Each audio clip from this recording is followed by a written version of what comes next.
many of you. So we produced a guide on patient journeys, as many of you,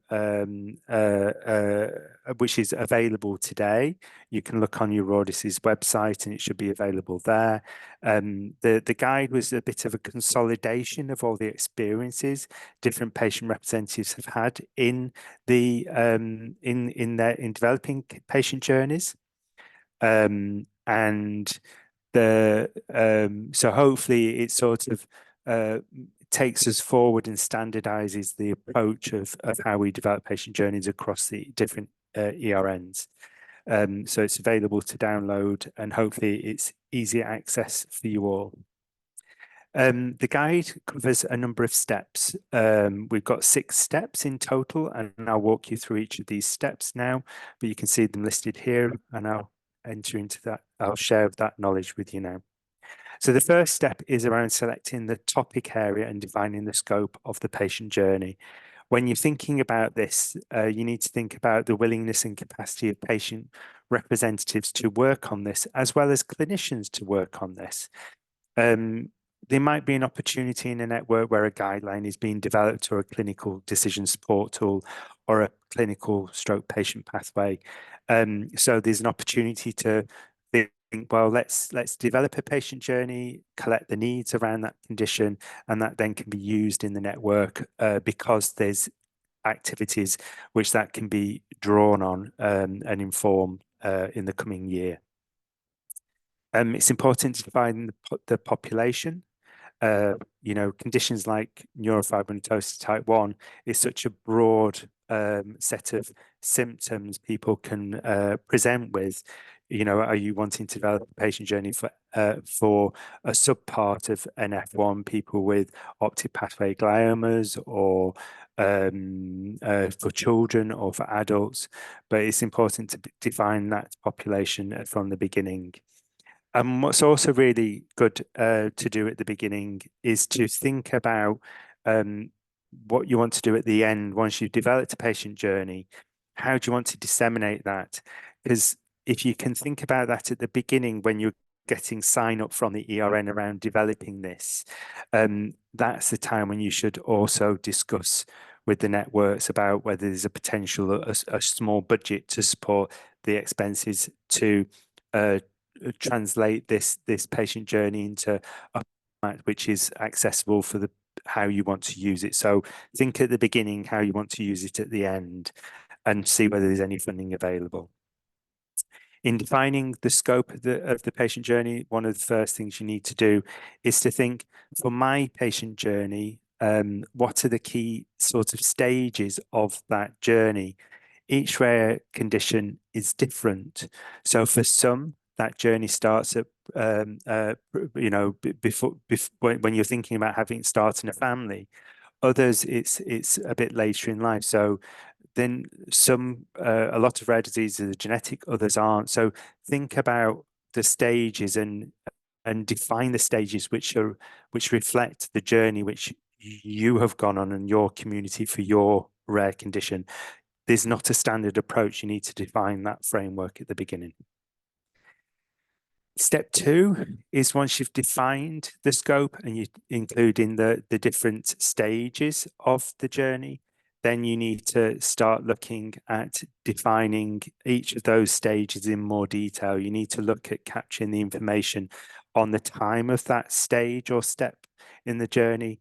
You need to think about what the clinical presentation is at first symptom or at diagnosis. And what are the needs you and your community faced at that specific point in time? It's really good also to identify what would good look like? What would have been really best practice in your view at that point in time from your perspective? You can engage with the clinical leads as well to help develop some of this thinking.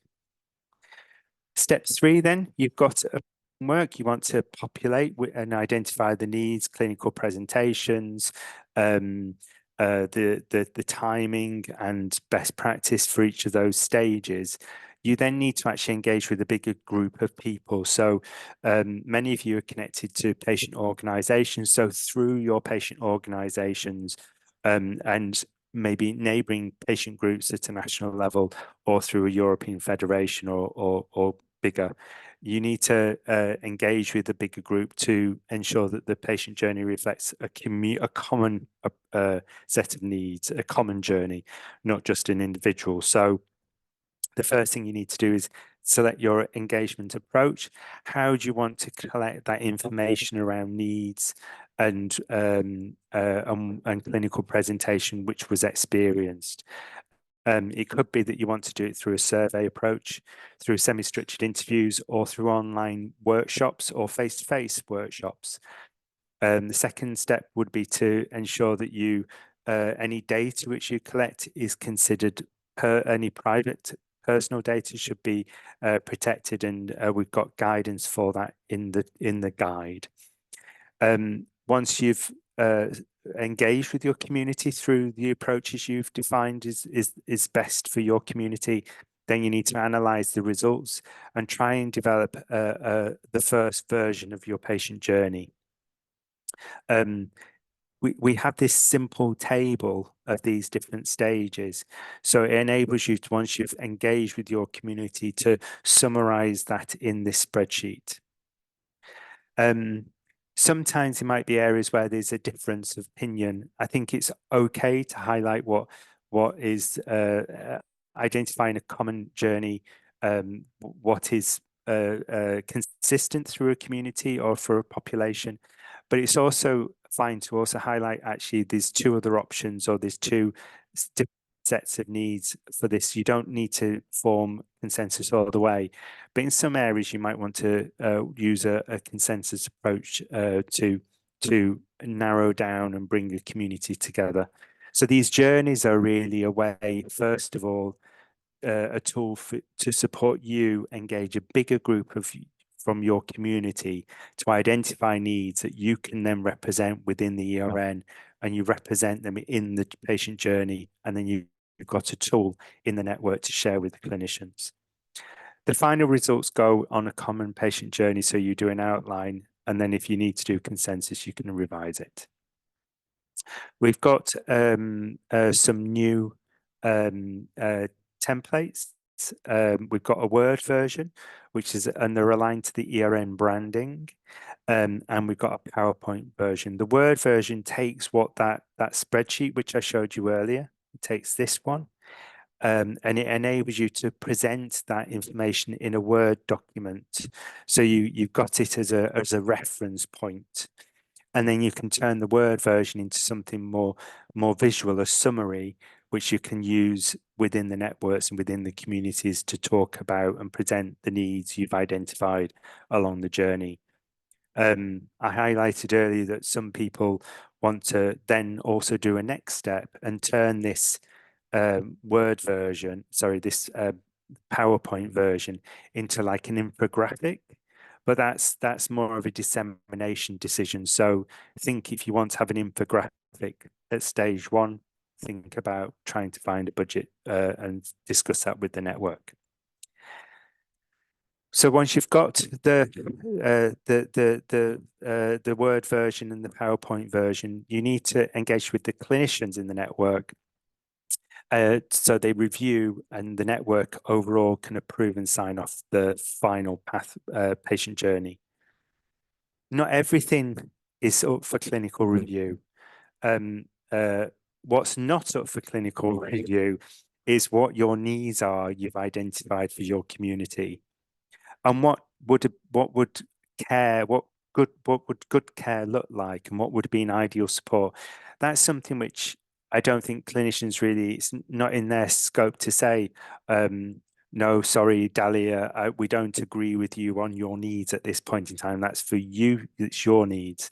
And if you say, actually, if at this point we would have liked psychosocial support, I think that's based on you identifying and representing what your needs are. So that's not for clinical review. But what is for clinical review is that when you, in the beginning, you want to sort of map a bit about a description of the etiology and the prevalence of the condition, the clinicians can contribute to that, and it's a good way to get them involved and contributing and engaging. and that's in the Word version. And there is the clinical presentation which you've identified at each of the stages. That should be clinically verified because that should be based on evidence as well. It would be strange to present stuff which isn't based on the evidence there. Once you've got the final version, which is being reviewed by the clinicians, you then need to get it signed off and approved by the network. And then you need to think about how to produce that. And if you've made that decision earlier on about an infographic format or an animated format, then that's when you would develop those versions. The last step in the guide is about putting your patient journey into action. They're not, they're live documents. The purpose of having a patient journey isn't the end document, but the purpose is really the process you've used to develop it, so you can engage with your community outside the network, and you can use the final one to engage within the network to represent those needs. So they're live documents, and they should be at the forefront of your advocacy work in the network, and see how the network can address those needs you've identified. So there should be a dynamic document. Some of the other things which you can use your patient journey for, as I mentioned before, to when a care pathway is being developed, and there's a lot of care pathways being developed under the new joint action. The starting point around looking at a care pathways, looking at what are the bottlenecks and needs the people have experienced through the clinical pathway, and the patient journey should capture that. So you map the needs in the patient journey to then look at redesigning the pathway. You can use them as information tools to engage with new families who are affected with the rare condition which your journey represents. They can also be used in raising awareness in primary care with GPs around certain rare diseases, and they can be used as a tool within the network as well, to work in partnership with the clinicians to prioritize different things, the different sub networks or task forces in the ERNs. When they're developing their scope for the year, you can work in partnership with those clinicians using the patient journeys to identify new activities, whether they're education activities, webinars, research, etc. So I'm going to stop there. Hopefully I didn't run over time, Andrea. Just on time. Oh, super. Hey, I'm getting better, I think. And you have one question in the chat from Christina Grabowski. Forgive me for my pronunciation. How about the states of being not diagnosed and knowing that there is something going on? Maybe family give you a hint, but clinicians are not aware. You can, so there's different types of undiagnosed. There's those yet to be diagnosed. So the issue is the pathway needs to be improved so you get that diagnosis quicker. So there's a delay in diagnosis for something like Gaucher or for Pompe. So there's those yet to be diagnosed. And there's those where there's no diagnosis because there's no clinical tools to enable diagnosis. We call them syndromes without a name. You can develop a patient journey for syndromes without a name by themselves. I think that all other journeys where there is a formal diagnosis, like for Pompe or Gaucher, etc., you would include as part of that journey in the stage, first symptom leading up to a diagnosis, you would detail that. And in fact, in ERN lung, Andrea is leading this with Gergely, that the network ERN lung are looking at the undiagnosed pathway for rare lung conditions. And what we're doing is we're looking at the patient journeys which were developed and focusing in that pre-diagnosis stage to facilitate discussions between the patient representatives to identify bottlenecks, barriers, hurdles they've experienced in getting to a diagnosis, which has delayed them. So all of them, all patient journeys should have an undiagnosed stage, because we all experience that, whether it's 24 hours or whether it's 5 years, it doesn't matter. But hopefully that answered your question. Yes, it does. But there's one thing I don't agree. It does matter if it's 24 hours or 5 years, because sometimes the 5 years mean to me as a patient, I got wrong diagnosis and I got wrong treatment and I got wrong visibility for things I've never had. And so I'm on the completely wrong way, maybe. And this is something to put this in the right way again. I agree. Energy and so much knowledge to persuade the clinicians to say, you were wrong, and we need to find another solution. This is horrible for people who go. So forgive me, I didn't mean it didn't matter. The time matter. It doesn't. What it means is it doesn't matter what condition you have. There is always a stage of undiagnosed, and however long that is, you would reflect that in your patient journey and identify those misdiagnoses that it's common for a condition to be overlooked, and and say and highlight that. So I think if there's common bottlenecks or points like misdiagnosis, which everyone gets, I think it's good to catch that. And that's what we want to do with ERN lung. It takes time to identify a real rare lung condition, and we're trying to identify what were those sticking points, why there wasn't that. And the last thing before I move on, we had a rare barometer voices survey on diagnosis, and it actually we saw about just over a year difference in people who had psychological support through the diagnostic odyssey, and those without. Those with were more empowered to process the events going on, and they were able to then see the clinical teams, and that shaved off a whole year, and that we saw overall. So absolutely, you need to identify. I think it's a real crucial stage in the journey. And I think one more point, because you just mentioned that if you find out that recognize in your group of people that there are combinations of diseases you could get if you have the one you are looking for or at, then this is important as well, because this is always not everyone's knowledge that this could happen together, or is a common combination. Yeah, the journey I think should be quite holistic. You might engage with the ERNs which are quite medically focused, but to be honest, your needs are your needs, and the clinicians, the medical doctors, should be engaged in the social services and stuff like that. And you should represent your needs, your experience. But thank you very much for your contribution. So there are other questions, but I think that we can leave them for the end of the session. So now I think that it's Michelle who will be presenting the experience of Urogen. Yes, hello, I hope you can hear me, is that right? Thank you very much for inviting me to share our experience of working with our amazing EPAG to develop the patient journey.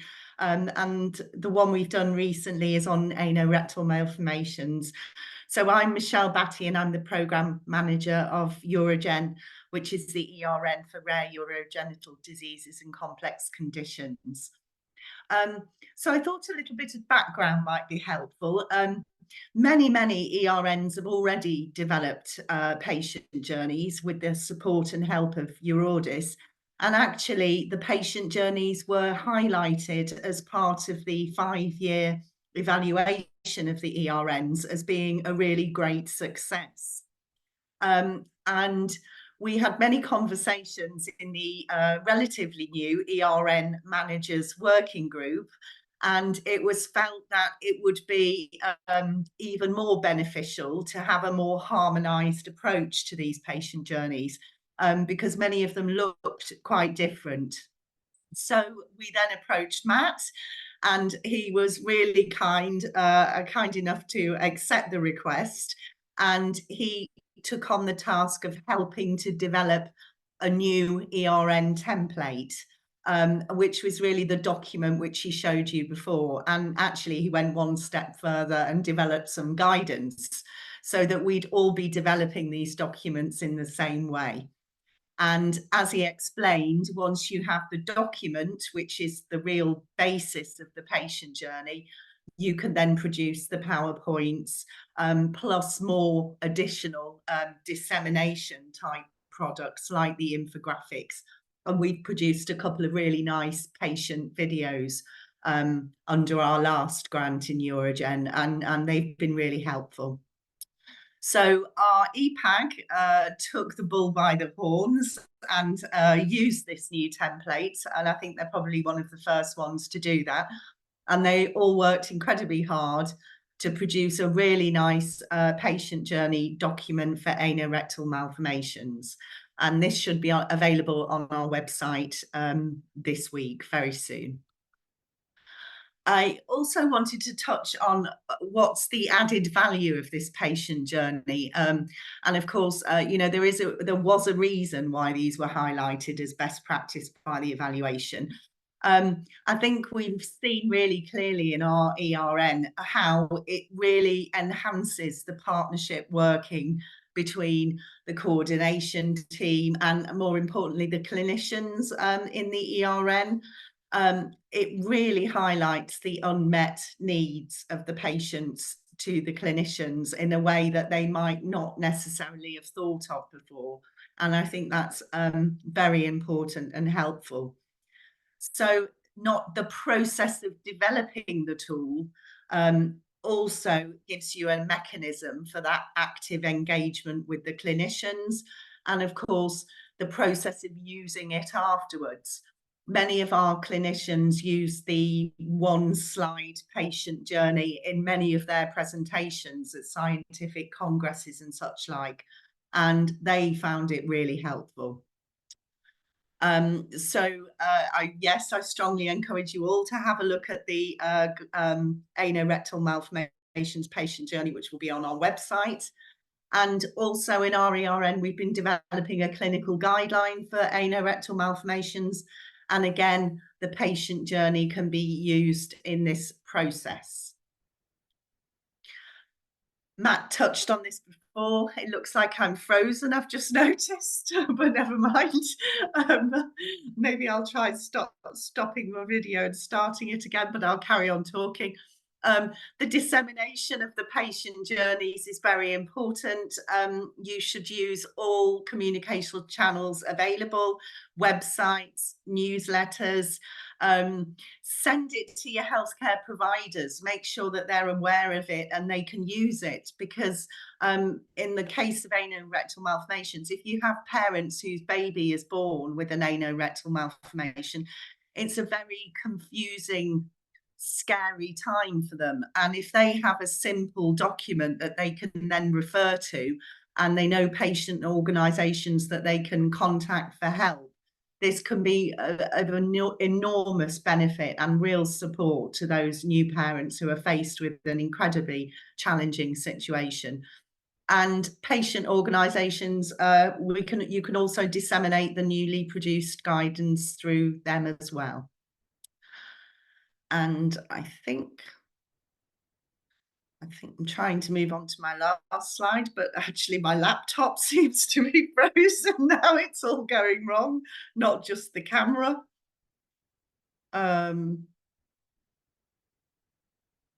Anyhow, I think I can remember what was on my final slide. I'm sorry about that. The final slide was I wanted to talk about the new joint action programme, Jardin.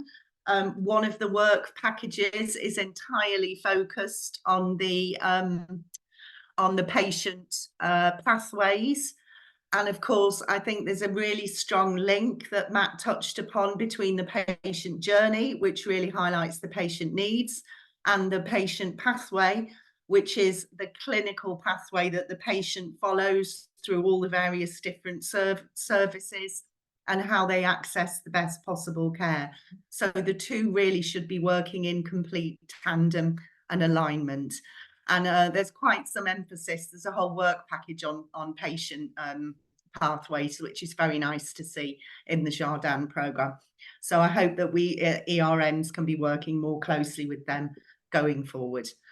So I'm sure the slides will be shared afterwards, so you'll be able to see my final one. I'm sorry about that. I don't know what's happened to the technology. So Michelle, just stop sharing now. Put it on the screen so you've got it up. Oh, okay. That was actually all I wanted to say. Actually, that was my final bit of information. So thank you very much. I hope that, there we are. Yes, I hope that was helpful for everyone. And I must just finally thank our incredible EPAG, because they did a really fantastic job of pulling together the patient journey on anal rectal malformations. And we really look forward to disseminating it as widely as possible. Thank you.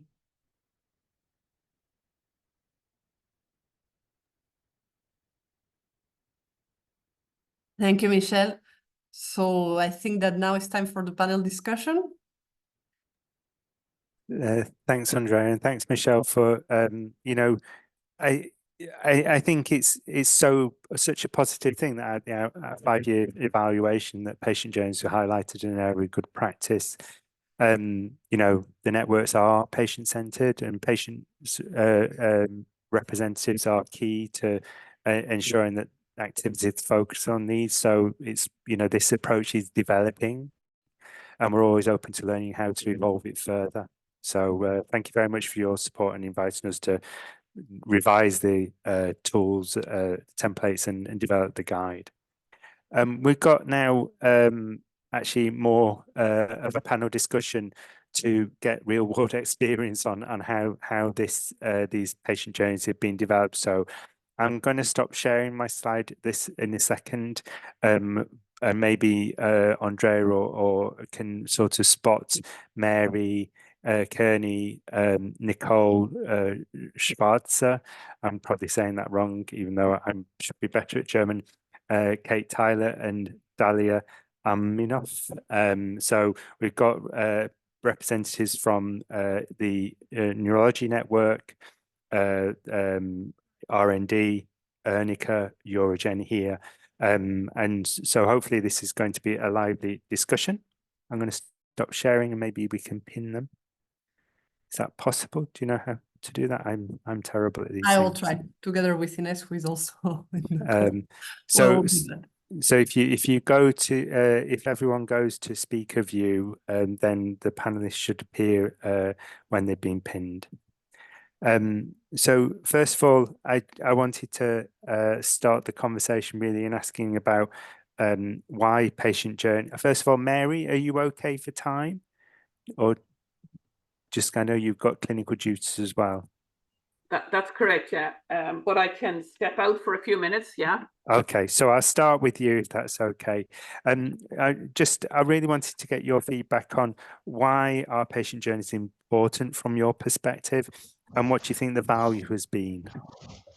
And what do I think? Sorry? The value of them has been. Yeah. I think they really focus on a particular rare disease, and I think you have to look at them, and you look at the rare disease and you see what's happening, and I think it summarizes the main points and the challenges and the goals that people with rare diseases would like. They're also useful. They're useful for patients, for newly diagnosed people, but I also think they're useful for general practitioners, for accident and emergency staff, because, you know, not every doctor can know everything about every of the 7,000 rare diseases. So that's where I see their value. And I must compliment you, Matt, on the new patient journey, because I think it's a really good idea where you have combined the patient journey. The patient journey can be looked at in the sense of when they're doing a clinical pathway, as well as looking at guidelines. Thanks, Mary. And, you know, I think in R&D, ERN, you've developed a few patient journeys. And just really interesting in how did you develop yours? You know, was the methodology I mentioned, was that something which you were working on, or just and Absolutely. what were the constraints in developing them?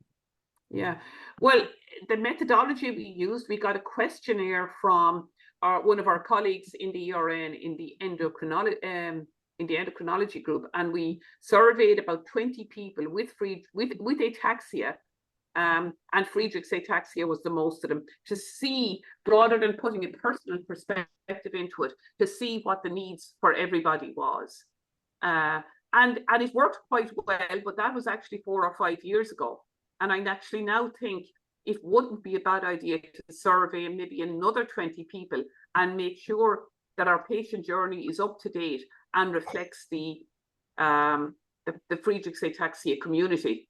Because we've been fortunate in one sense that we now have a drug which does slow the progression by 50%, but the cost of it is outlandish, and it's very unlikely to be funded in many countries in Europe. The limitations is that we need to is that they need to be developed properly, and with it, I feel the questionnaire was instrumental, because there were areas that I didn't feel were as important, but when the people with Friedreich's came back to me, they were important, and I took the bigger percentages, whatever people felt was important. Okay, so that survey approach for engagement really helped. Absolutely, yeah. It's interesting, you know. I think we've been collaborating with the ERN since the beginning, Mary, and you know what you don't know, what you don't know about Friedreich's ataxia, I'm not sure what many people would know. So you know, hearing that, you know, engaging with your bigger community was able for you to sort of revise your perspective to represent a bigger community, feels like it was a real area of value. Absolutely. And it sounds absolutely. Your step around the GPs now seems like a very innovative approach. Yes.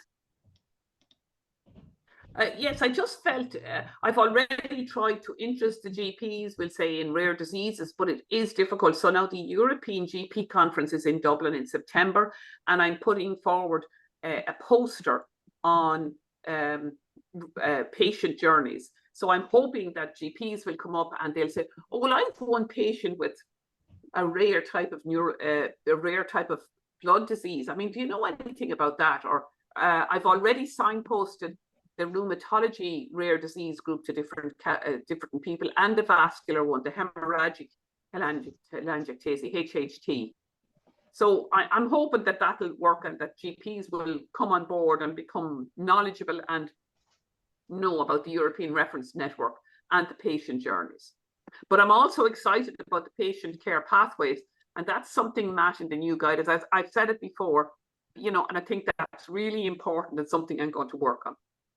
Yeah, I really love that, you know, seeing that the patient journeys, yes, it's good for raising awareness with the patient community, but actually raising awareness in those clinicians.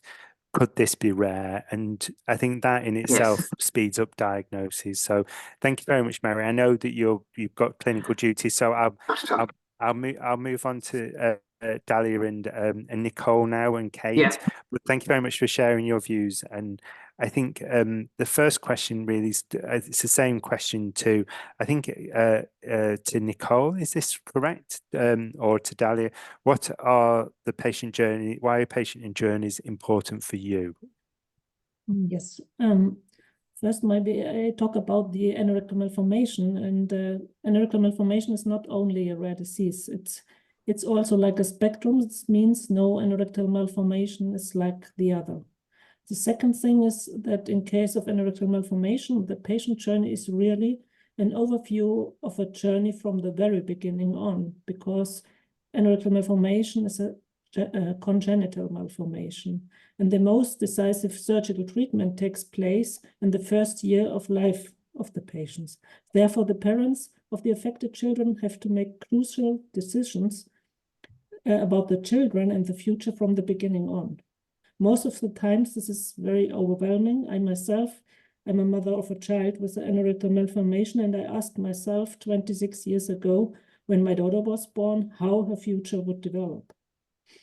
And the third point is, maybe it's important to know that despite of surgical treatments, anorectal malformation patients very often have to suffer from problems with continence and sexual health in their future. And besides that, there is currently a lack of information about support for the adult patients. So the patient journey highlights the unmet needs and gives a holistic overview from birth on through the adult life for the parents and for the patients. I had the pleasure of working with you, Dalia, and Kate on the patient journey. I think it's a brilliant gold standard, if I'm honest. I'm not just saying that because you're on this call. I invited you for a reason. And having that comprehensive, from birth through to later life, I think is really quite innovative to go into that level of detail. I really like your point about making empowering patients at a very important critical point at a vulnerable time with the tools and knowledge around based on your community's experience of what to do or what to expect. How do you think you would use the tool in reality? Do you plan to keep the format it is, or would you see it developing further? Actually, we think that it is important to have like a pamphlet at the end or something like a small leaflet, which can be downloaded or which can be handed out easily, where there is, let's say, for example, a QR code, and patients or parents can download the huge amount of information that we put in the patient journey. You have to think, Matt, that we have, I think, almost 20 pages of patient journey leaflet. I mean, it's really very big because it's really encompasses all the way from the very beginning, early birth of the, sorry, it's as if I speak French and I speak Italian. Early beginning of the life of English. At least I'll understand it. Yes, and then it goes all the way through adulthood. So it's really it's really a long life journey. And as you said, it's a dynamic tool. I mean, I hope that the patients will be able to try it and to report to us also if there are other unmet needs that we don't see. Because of course we have written that among the three of us, listening also to to our community at home, but still maybe we don't have some ideas, or we don't really have all the information that we need. So I hope that someone will get back to us and will tell us if there are other information to be added. So the document really is a reference document, a place to store that knowledge, and you can build on it over time. It's a dynamic tool, I think. Dynamic tool. And the value you see, because I think you've worked, all of you, very hard on this, and you believe in it. What do you think the value is for you having this anorectal malformation journey? The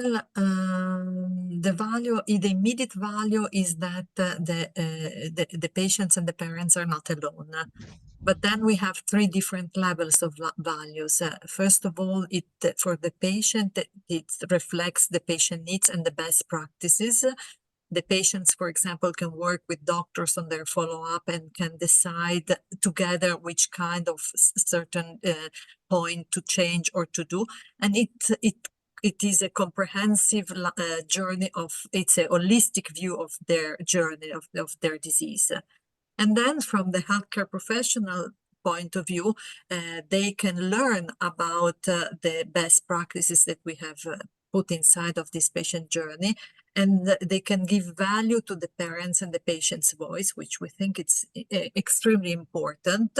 And we as a parents organization and as a patients organization can use this tool to work with our members. Thanks, Dalia. When you were talking, because it is really comprehensive and it covers life, really. your infographics, your more digestible in format documents, you could really do that in 3 parts, couldn't you? For at birth, an early life, through childhood and teenagehood, and then for adults as well, because that gives people tools. Maybe I can go to Kate, and you can just explain a bit more how you developed them together and what you see the constraints were. Yes, of course, Matt. It's important to say at this point that we were 3 strangers on different countries before we started this project, and that collaborating and sharing of our experiences and ideas has been the key to achieving a common goal. It's taken us over 18 months to complete this. We've had so many Zoom meetings, sometimes weekly. We've had lots of emails, we've drafted and we've reviewed and bounced information backwards and forwards. So this is a patient journey, but it's also, I think, a journey that we 3 have taken together, one step at a time, learning from each other along the way. We've only ever met once in person. So that can be quite difficult sometimes. The subtleties of language, of working across Zooms can be quite difficult, can be challenging. But one of the things that we looked at when we were wanting to develop the journey was what information is out there on the internet. And you can search around anal rectal malformation, and there's lots of articles, there's lots of scientific and medical papers, but there's very little that takes you from prenatal care, prenatal diagnosis sometimes, all the way through to adulthood, for someone like myself who was born with an ARM. So we wanted our journey to take the reader on a lifelong journey, as has already been said, really.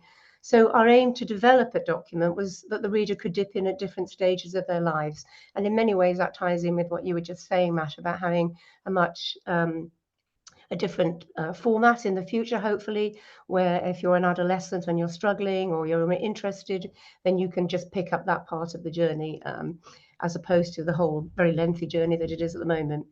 But in order to achieve what we have, we've connected with and had discussions with representatives from different ARM organizations from different countries, obviously Italy, Germany, the UK, but also the Netherlands and Austria. And we've also had our work reviewed by experts from different European countries, including pediatric surgeons and an expert in child health. So to achieve the journey, we've encompassed the needs of patients, parents and families. We needed to have trust and respect and value everyone's opinions and the precious information which has been shared with us as representatives of ARM organizations. We understand that when adults and parents of those born with ARM come together and share those stories, there will be similarities and there'll also be differences, and that each journey, each story is unique and must be cherished. When we talked about what the constraints were, we wanted to present the detailed information, which is not overly medical. So it isn't a scientific paper. It's maybe something that even clinicians will look lightly upon, but it needed to be something that was directed at parents, directed at patients, but also was professional friendly too. So striking that balance was quite difficult, because when we started to write things, we were together putting in medical jargon and then thinking that some parents or some patients may not understand that. So getting the balance right was really important, and also respecting different cultures. When you're starting to talk about incontinence and sexual health, you've got to appreciate the voices of everyone who shared their stories. So in some ways, the subject, I think, is in itself a constraint when we talk about constraint, because you can be very held back about talking about incontinence. It can be just very distressing. Not many people want to share their story. And it's an issue which most of us understand remains a deeply held secret, shrouded in shame and embarrassment. And understanding that ARM is a condition which can impact social, educational, and our working lives, that we can be fearful of accidents that can mean we fail to develop meaningful relationships. That adolescents and adults may find connecting with others a challenge, and that the invasive procedures and the repeated examinations in childhood and that follows through in adolescence as well can make it difficult to relax and enjoy friendships and intimate relationships. So these are kind of constraints because people don't always want to share that very personal side of their lifestyles. Fertility can be a very huge thing for people born with ARM, both male and female infertility, and that in itself can have a significant lifelong impact on emotional well-being. So that's an added factor to the continence issues. But I think throughout the process, the three of us, we've always thought of the parent who may be at the start of their journey with huge fears for what the future holds for their child. We thought about the adolescent who's struggling to come to terms with their condition, feeling alone and isolated, very different, being outside the social norm, and the adult possibly facing further surgery and not knowing who to turn to for expert advice. Kate, it's really powerful hearing you speak and talk about this journey, and it's very personal to you and people you, Dalia and Nicole, care about and you've met. I think the strength in which you're saying patient journeys have is it can give a voice to people who might not feel able to give a voice in a more formal way. And it elevates their needs and represents their needs. So thank you very much for sharing, the journey you've gone on, all the three of you, and some of the constraints you've found. I'm just going to open up the floor now to any questions, but maybe Andrea, it's got a bit noisy here. Hopefully it's not, you can't hear it. Maybe Andrea, there's some questions you've got from the chat. Yes, there are many questions actually in the chat, so I will start.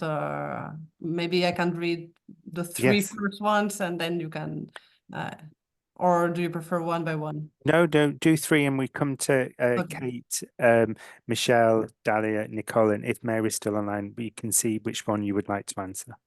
Okay, so the first one is from, so sorry, forgive me for the pronunciation of the names, from Heidi Zeli, which is asking, updating existing patient journeys, is there any advice, please?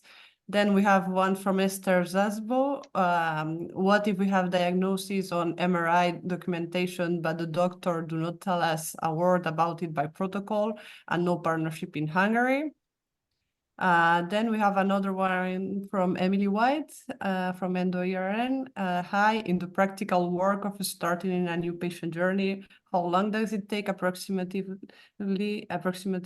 and given that you start with an active patient representative and this new template? So these are the first three ones that I see. So maybe Dalia, Kate, Nicole, maybe you could talk about, how practically to start the process. How long did it take for you? Can I start? Yeah, of course. No, I would put the first question and the last question together. But just to say that I would suggest not to work alone, to work in a team, because it's very important to think together with other people about the different culture and what you put. You don't want to be too detailed, but you want to be also too general, not too general. We had, our problem was maybe, was it too long? Was it too short? Which language should we use? Should we write it in a direct way, or should we put it in a softer way? So these things are important to be shared with other people, because in different culture, of course. Nicole, I don't know if Kate want to add more and continue, because so I don't take the floor on this. No, that's fine. No, that's fine. I agree. Yeah. It takes an awfully long time, and it definitely needs more than one person to do this, because you can't come at it from your own perspective. I mean, I know I would have come at it from a completely different place to Nicole and Dalia as they as parents, and me as an adult born with this condition. So, and the fact that you can tap into the organisations that you've represented as well. So I think that's really important. Yes, and it needs really time, and it's better to wait a little bit longer and give it to other people. Some people who are not so involved maybe in the work, you can do it by a survey or something, but you can also hear from the workshops or seminars you do in your organization and bring in this information to this. And it's important to have different point of views to have a good patient journey, in my opinion. Yeah.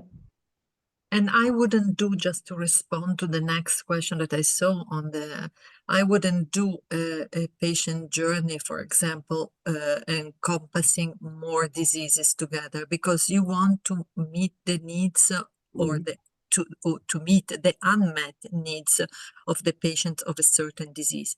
So it's even better to have a small leaflet about this very, I don't know, small disease or particular disease, rather than to have a cluster of diseases together and talk generally. I think it's fair to say that we could have looked at in more detail at different types of anorectal malformation. We talked about adding cloacal malformation, but that in itself is within the spectrum, but it is such a speciality in its own right that we very much felt that we didn't want to expand into that. Is that fair to say, Dalia? Yes, absolutely. Absolutely. We may have another one for cloaca, for example. Thank you. Andrea, is there another couple of questions? I Yes, think there we've are. got time.